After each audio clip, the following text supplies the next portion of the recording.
শাস্ত্রে নির্দেশ পরিষ্কার। এইরকম বিভিন্ন ঘটনা, যেমন ধরুন একজন মানুষ আরেকজন মানুষের উপরে কোনোভাবে বিশ্বাস করছেন। ধরুন এই যে আজকের যুগেই বলি যে একজন মানুষ আরেকজন মানুষের সঙ্গে একটা রিলেশনে আছে, তার মানে তিনি তাকে বিশ্বাস করেন। তো বিশ্বাস না করলে কেউ কারোর সঙ্গে কোনো সম্পর্ক স্থাপন করে না। এবার যদি কোনো ব্যক্তি কারোর এই রকম বিশ্বাস ভঙ্গ করে, এই বিশ্বাস ভঙ্গ করাটাও কিন্তু একটা পাপ। কারণ আমি কারোর, কেউ আমার উপরে যে ভরসা করেছিল, আমি সেই ভরসার জায়গাটা নষ্ট করলাম। তাহলে তিনি যে মনে দুঃখ পেলেন, এইটা প্রকৃত দুঃখ।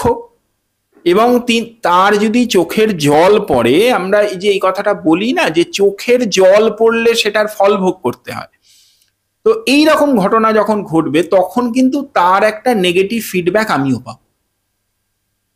এর জন্য তাকে মন থেকে আলাদা করে হাতে জল নিয়ে অভিশাপ দিতে লাগে না।